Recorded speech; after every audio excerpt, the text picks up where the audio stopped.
Rosemary roots begin dying at soil moisture levels that most houseplant guides would describe as slightly dry. Not wet, not soggy, slightly dry. The same moisture level that saves a basil plant or extends a mint's life is actively destroying the root system of a rosemary sitting in standard potting mix on your kitchen counter. That's not a watering mistake. That's a fundamental biological mismatch, and it's happening right now in pots across every apartment building in every city where people are trying to grow this plant and cannot understand why it keeps collapsing on them. I killed 4 rosemary plants before I understood what I'm about to tell you. They all died the same way. Looked healthy, looked green, then over the course of about 8 days, went from fine to finished. No yellowing, no drama, just gone. And here's the thing I wasn't ready for. I was the problem. Not because I neglected them, because I cared about them exactly the way I would care for any other herb. And rosemary is not any other herb. There's a specific moment in this plant's life cycle, a silent underground event that happens before the foliage gives you any signal at all, where everything goes wrong. We're going to get there. But first, you need to understand the full picture of what this plant actually is, where it actually comes from, and which of the conditions in your specific home is doing the most damage right now. By the end of this, you'll be able to diagnose exactly what killed your last rosemary and run your next one for years. Here's what nobody tells you when you buy rosemary at the grocery store, still in its little black plastic pot, looking full and green and completely alive.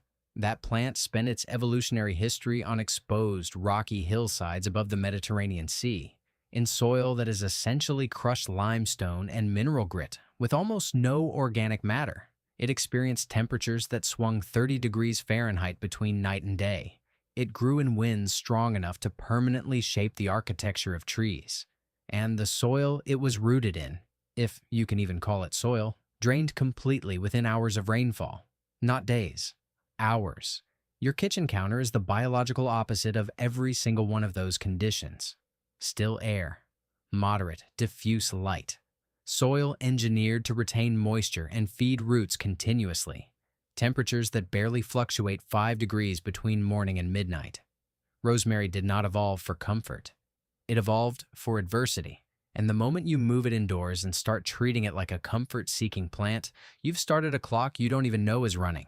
The light situation is where most people's relationship with indoor rosemary quietly begins to fall apart. Rosemary needs a minimum of 6 to 8 hours of direct sunlight per day. Not bright indirect, not the ambient glow from a south-facing room with curtains, not filtered light through a window screen. Direct. Sun. Hitting. The needles. For 6 to 8 consecutive hours. Most kitchen windowsills deliver 2 hours, maybe 3 if the alignment is perfect.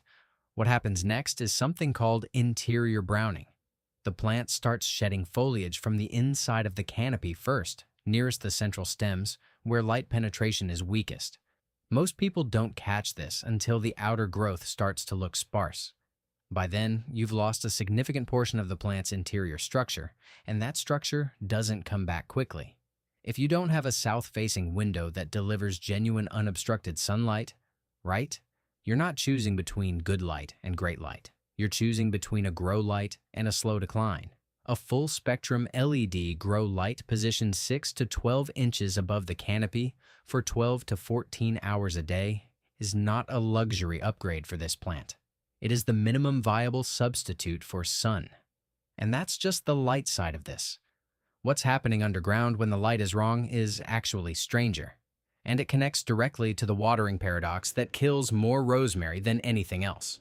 Most people who've lost rosemary assume they overwatered. Sometimes they're right. But here's the counterintuitive reality that catches even experienced herb growers.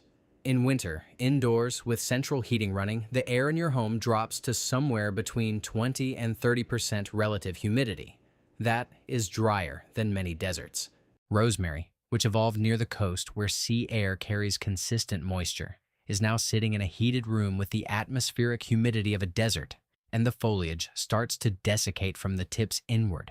The plant responds by pulling moisture from the root zone faster than the soil can recharge it, especially if the pot is small. So the plant looks like overwatering symptoms, drooping, browning, decline, and you water less and it gets worse. The fix is a pebble tray. Seriously, a shallow tray filled with pebbles, water sitting just below the surface so the pot base doesn't touch it. Placed directly under your rosemary. As the water evaporates, it creates a humidity microclimate immediately around the foliage. It sounds almost too simple. It works, and I cannot stress this enough. Pair it with a watering rule based on the root ball, not the surface. Water when the top inch is dry, but before the root ball dries completely. That gap is where the plant lives, and this is the part that actually changes things. Get a terracotta pot. Terracotta breathes. Plastic doesn't. The evaporation through the pot walls is part of rosemary's natural moisture regulation cycle. Switch the pot, add the tray, recalibrate the watering timing. 3 changes, 1 surviving plant, which, by the way, will still die if the soil is wrong. Standard potting mix, the fluffy, dark, moisture-retaining stuff that works for almost everything else, is silently strangling rosemary roots. Rosemary roots evolved to breathe. They need air pockets between soil particles. Standard potting mix compresses over time and holds moisture like a wet sponge. The mix rosemary needs drains like a colander within seconds of watering. The practical fix: mix your potting soil with 30 to 50% perlite or coarse horticultural sand. Not fine sand, coarse sand. The particle size matters because it's what keeps the air pockets from collapsing.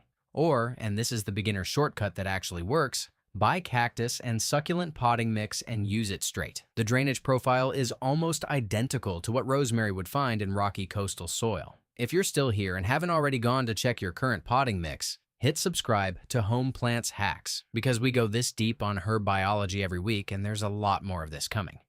Okay, one more silent killer most people completely miss: air circulation. In its native habitat, rosemary experiences near constant wind.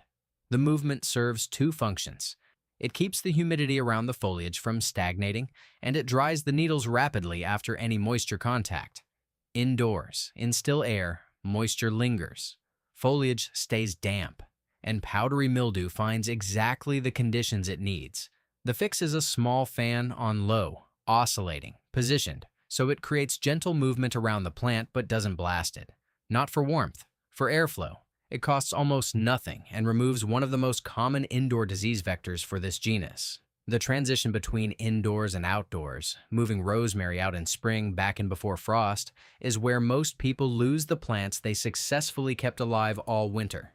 The shock isn't temperature, it's light intensity. Spend 2 full weeks moving the pot outside for progressively longer periods, starting in shade, moving to morning sun, then finally full sun. Reverse that process in fall. The plant doesn't care about the cold nearly as much as it cares about the adjustment. To check whether a stem is still alive after winter, scratch the bark with a fingernail. If you see green underneath, and flexible, fresh green, the stem is alive. Brown and dry all the way through means that section is gone. Cut back to the last green node. The plant usually comes back from more than you expect. One other thing worth knowing: lean conditions make better rosemary. Stressed plants, those grown in low fertility soil with full sun and moderate drought cycles, produce significantly higher concentrations of the essential oils responsible for flavor and fragrance. Rosmarinic acid, carnosic acid, the compounds that make rosemary actually taste like rosemary. The better you understand this plant's origins, the more the care logic inverts. Rich soil, frequent feeding, regular watering, everything we instinctively offer a plant we love actually dilutes the thing we're growing it for. Harvest in the morning after the dew has dried, when oil concentration peaks. Use fresh rosemary in long, slow braises where the heat has time to unlock the volatile compounds. Add it early to olive oil, late to sauces. And when it flowers, when your rosemary finally flowers because you've gotten everything right, those tiny blue blossoms are edible and fragrant, and genuinely one of the small rewards of finally understanding what this plant actually needs. Before we finish, drop a comment and tell me, are you losing your rosemary indoors during the winter transition or at some other completely different point in the cycle? I'm genuinely curious where most people are hitting the wall with this one, because the answer changes everything about where to start.